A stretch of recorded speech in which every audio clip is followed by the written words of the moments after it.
진짜 전략 다인경제 이승주 대표와 함께합니다. 어서 오세요. 예, 안녕하세요. 네, 일단 배터리데이 이후에 시장 변화를 체크를 하는 것이 중요하다라고 말씀을 해주셨고 배터리데이가 지나갔고 우리 연휴도 또 지나갔습니다. 그동안 또 많은 일들이 있었는데요. 추석 연휴 기간 동안 글로벌 증시 그리고 앞으로의 우리 증시의 흐름 어떻게 보셨고 또 전망을 하고 계십니까? 그냥 지수 접근보단 종목 접근, 그다음에 변동성 장세, 그리고 실전 매매하시는 분들은 오늘 같은 날 사지 마세요.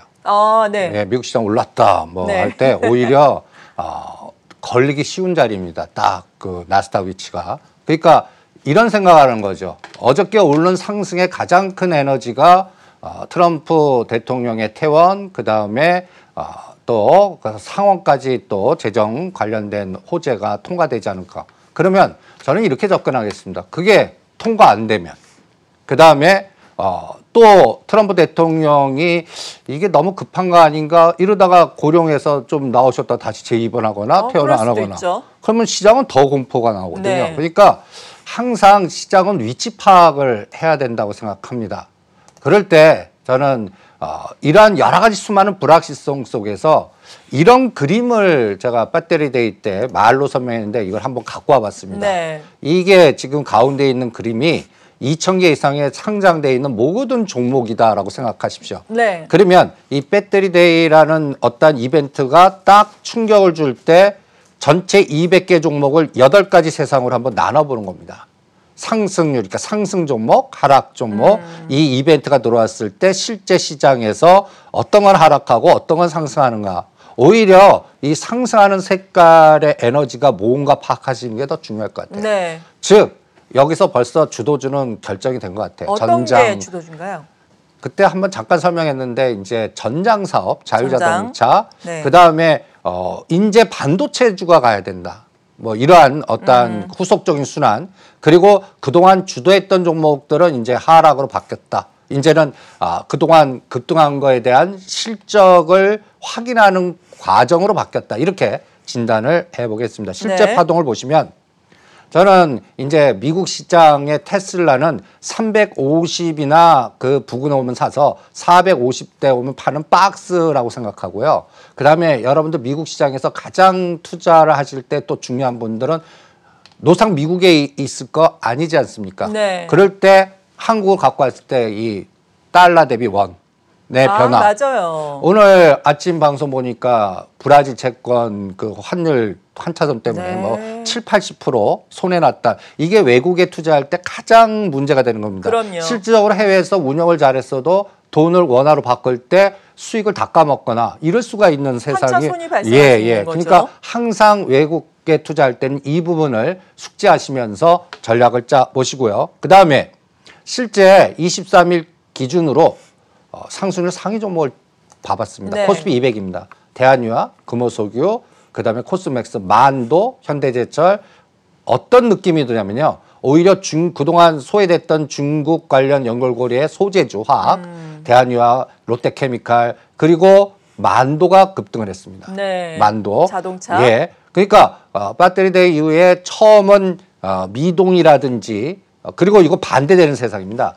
오히려 SK바이오팜, 넷마블 지금 오늘 이제 공모 청약 들어가는데 오히려 하락하고 있어요. 넷마블은. 네. 그리고 그동안 신규 상장 종목들이 하락했고요. 그 다음에 이 또 삼바라든지 또 이러한 종목들이 하락한 종목들이 어떤 거였나를 상승과 하락을 스펙트럼 같이 구분해 보시고요. 코스닥 쪽에서는 미동이 제일 급등했습니다. 미동. 그 다음에 모토렉스, 라닉스 이게 다 자율자동차인데 그렇죠. 약간 그 실적단이나 이런 게 보면 만도 대비해서 질이 그렇게 좋지 않거든요. 그런데 네. 막상 22일, 23일에는 만도는 급락을 했습니다. 그리고 이런 종목들이 갔는데 그 급락했던 만도를 31,000원, 32,000원에 사신 분들이 단기적으로 최고 수익률이고요. 우량주에서는. 네.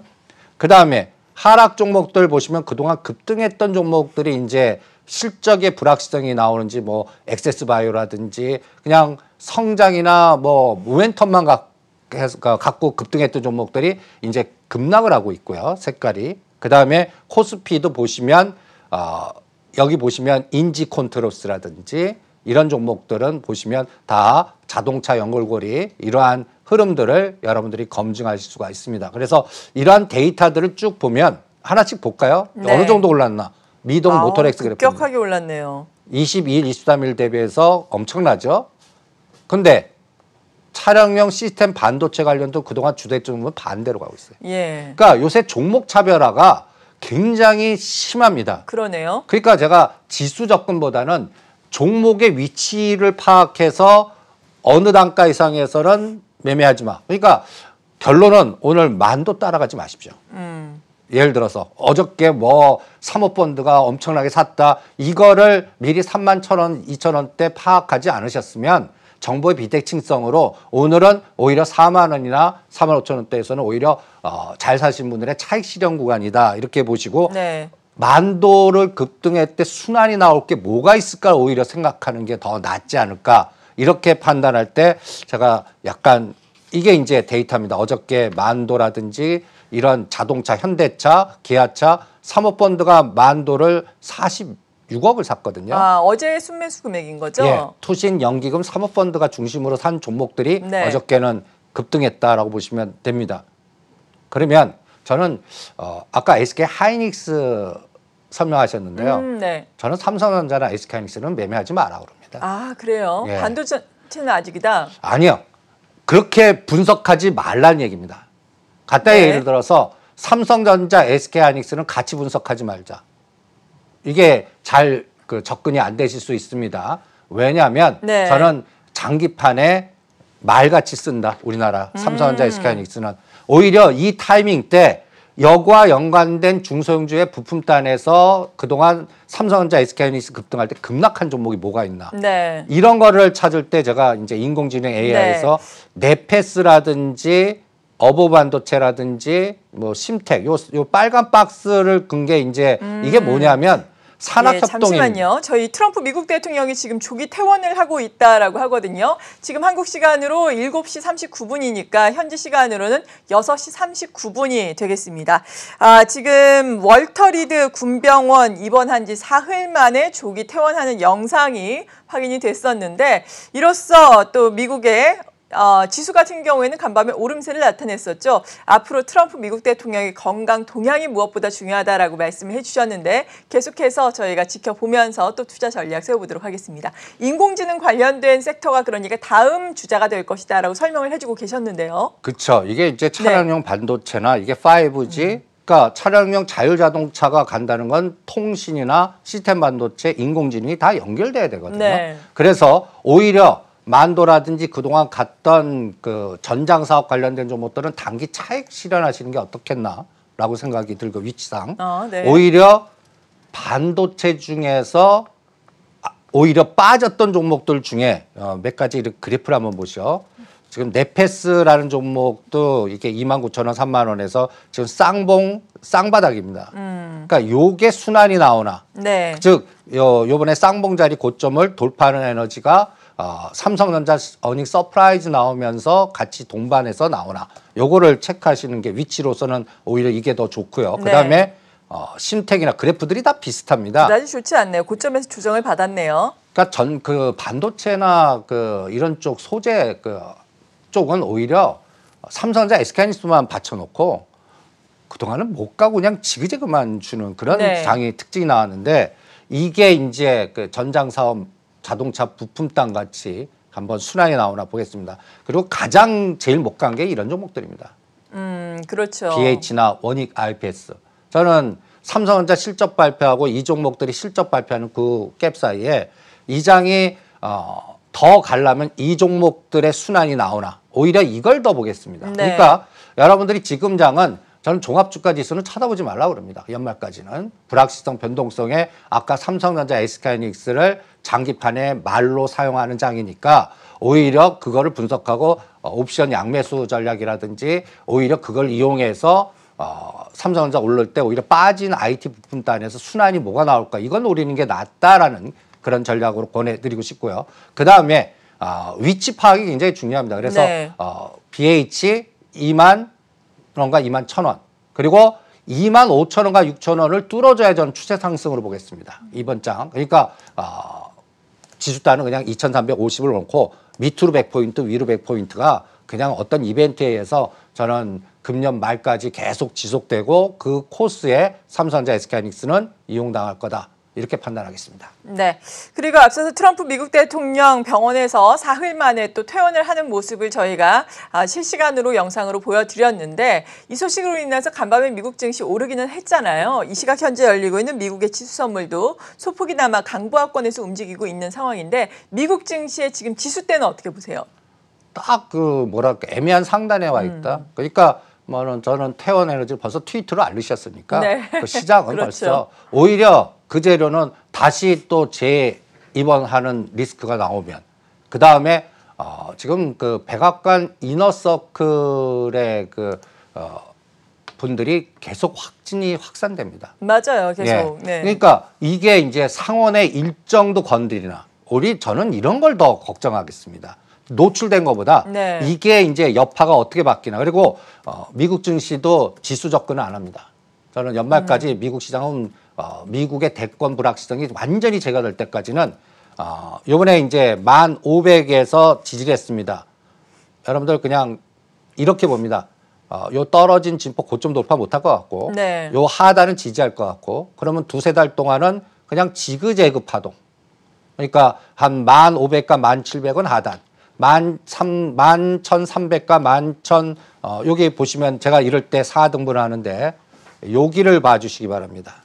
그러니까 11,300 지금 딱 10월 1일과 오늘 고점이 약간 쌍봉 자리인데 여기서 올라봤자 11,500과 11,700 상단 또 1,500과 25% 능선이 11,000입니다.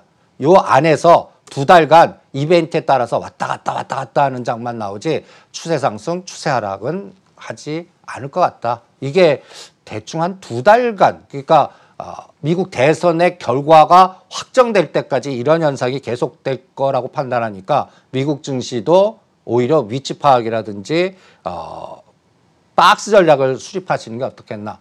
어저께 하루에 올라간 종목들의 그림입니다. 네. 그러면 녹색이니까 많이도 올랐다 그러는데 또 한 달 기준입니다. 다 빨개요. 그렇죠. 예, 그러니까 하락한 거죠. 미국은 반대니까. 그러니까 그 빵 주식이 직전 고점을 돌파하겠냐는 건 새로운 정부의 색깔이 어떻게 가나 저는 여기서 판단하겠습니다. 네. 그거 확인될 때까지는 뭐 애플 간단히 얘기해서 100불은 안 깰 것 같고 120불은 상단. 그럼 110불 기준으로 5불 싸움이에요. 105불에 사서 115불이나 120 파는 또 테슬라 350과 450 박스. 이런 전략으로만 판단하겠습니다. 그리고 오히려 더 걱정은 원화가 추가 강세가 되는지, 그러니까 미국 투자한 걸 원으로 바꿀 때 어떤 상황이 앞으로 2, 3개월 동안 나오는지 이거를 더 미국 외국 투자하시는 분들은 더 집중하시는 게 어떻겠나 이렇게 판단하겠고요. 그 다음에 저는 또 고민이 하나 있습니다. 어떤 고민이요? 실적과 성장의 괴리를 우리 장은 어떻게 커버를 할까? 그렇죠. 네. 이제 10월 7일 날 삼성전자 실적 발표하거든요. 뭐 11조 정도 서프라이즈 발표할 겁니다. 그렇죠. 11조를 과연 넘어설 것인가 이것이 관건이잖아요. 예. 근데 외국인들이 왜 계속 팔까요? 이거 몰라요? 삼성전자 많이 팔고 있어요, 지금. 예. 왜 팔까요?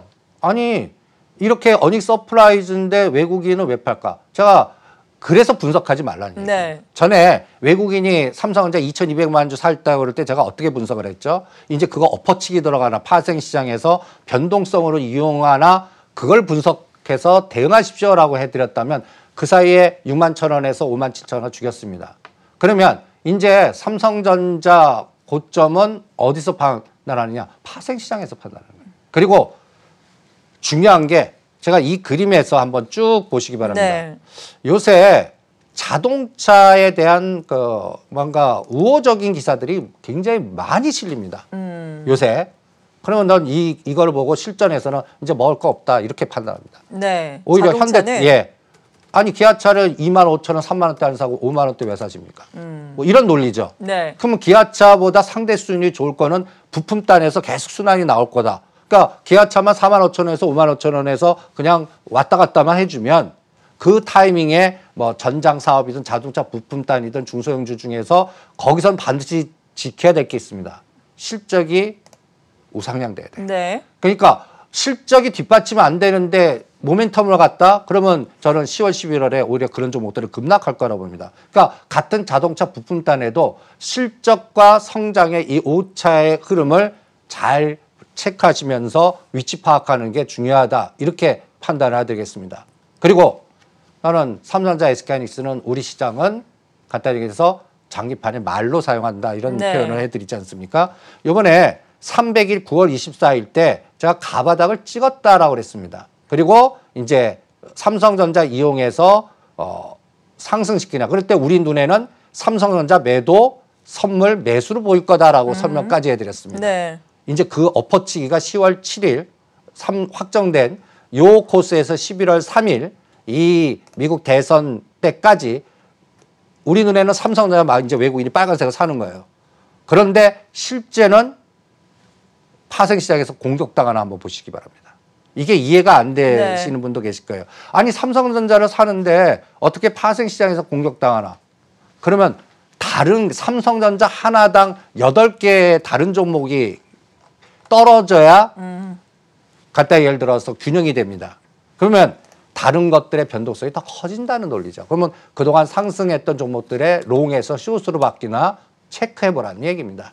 그때 기아차, 현대차를 그 롱에서 숏으로 대상에다 편입시키나 아니면 다른 네이버나 카카오나 삼바나 셀트리온 이런 거를 커버시키나 요거를 파악해 보시기 바라고요. 그래서 이 그림을 보시면 어떤 느낌 드십니까? 여기 보시면 20포인트 뺐다가 네. 20포인트 올렸다가 20포인트 뺐다가 아, 이것도 역시나 선물인 거죠? 예. 네. 저는 이 게임을 지금 그 외국인이 하고 있다라고 생각이 듭니다. 삼성전자, SK하이닉스를 올렸다 떨어뜨렸다 하면서 이 에너지에 전체적인 변동성이 나오고 이게 이게 뭔데 할 때 여러분들 이게 엄청난 에너지입니다. 어저께 하루만 놓고 봐도요. 네. 삼성전자 마이너스 300원에서 플러스 1000원 됐을 때 이번 옵션 만기 시간같이 얼마 안 남은 외가격 콜을 몇 프로 올린 것 같습니까? 얼마나 올렸나요? 150%.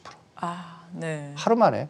그러니까 대단한 여러분 변동성이긴 하네요. 예. 그러니까 삼성전자 한 마이너스 300원에서 플러스 1000원 만들면서 그 프로테이지 에너지 대비 315에서 320짜리를 150%까지 올리는 네. 그런 변동성 에너지가 이 시장을 지배한다고 보시면 됩니다. 전에 제가 이 그림을 갖고 와서 설명해 드렸을 거예요. 외국인이 2200만 주 삽니다. 9월 10일 날 6만 1000원입니다. 제가 삼성전자 팔고 이제는 숏으로 바꾸나 봐라고 이거 갖고 설명을 해 드렸고 실제 파동이 보시면 전체 삼성전자 샀는데 외국인 전체 규모보다 못하다. 이게 다른 거 팔아갖고 다른 변동성이 더 심할 겁니다. 해드렸다면 지금 삼성전자 외국인 어떻습니까? 계속 팔아요. 네, 그렇죠. 팔고 있죠. 아니 11조 서프라이즈 나온다는데 저는 5월, 그러니까 10월 7일 실적 발표 전후까지는 계속 올릴 거라고 봅니다. 네. 그러면서 계속 팔면서 뒤에 뭔가 합성을 할 거라고 봅니다. 그러면 그 다음에 스위칭이 되는가 보시고요. 그때 이제 오늘과 그게 내일 코스에 그 코스에서 IT 부품단의 순환이 10에서 20%라도 짧게 나오나 오히려 저는 그거를 오히려 단기적으로 보시는 거예요, 사실? 네, 지금은 다 반도체 내년까지 보자 이런 분들도 많으신데요. 저는 그냥 트레이딩으로 그냥 한 3, 4개월 동안은 네. 그냥 지금 글로벌 변수라든지 불확실성이라든지 예측 불가능 영역으로 접근됐기 때문에 이거를 장기적인 어떤 분석단에 나와서 실전 예측하는 거는 거의 불가능하지 않나라고 보기 때문에 여러분들 앞으로 어떤 변수가 앞으로 나올지 이 복잡계 시각은 예측 불가능입니다. 지금 노출된 거 우리가 트럼프 대통령 가능성 있죠. 코로나 양성 반응 나올지 예측 가능했습니까? 갑자기 돌발 변수들이 막 나오거든요. 그렇죠. 이러한 글로벌 변수의 돌발 변수들이 계속 나올 겁니다. 2달 동안은. 특히 중국과 미국의 보이지 않는 전략가들이 사용하는 카드가 어떤 카드를 쓸 건지 우리 상상 이상으로 사용할 수도 있기 때문에 이런 변수에서 우리가 그냥 편하게 가치 분석이나 뭐 장기 추세적 매매 저는 한 2-3달은 아니지 않나라는 생각이 듭니다. 그래서 네. 트레이딩만 하자 이렇게 전략을 짜서 여러분들이 이 변동성을 이용한 그래서 오늘은 오히려 전장사업 관련된 만도라든지 이런 것들을 오히려 고점에서 매도하고 스위칭이 어떤 게 될까? 아까 이제 그게 이제 저는 인공지능 네. AI의 반도체 쪽에서 나오나 그걸 보겠습니다. 네, 마지막으로 혹시 강조해주고 싶으신 말씀 뭐 한 말씀으로 정리를 해본다면요. 트레이딩하지 추세로 가지 말자. 그리고 짧게 그리고 네. 떨어질 때 사자. 오를 때는 요새는 따라가는 장이 네. 아니다. 이렇게만 진단을 해드리겠습니다. 네, 지금까지 진짜 전략 다인경제 이승주 대표와 함께했습니다. 고맙습니다. 네, 수고하십시오.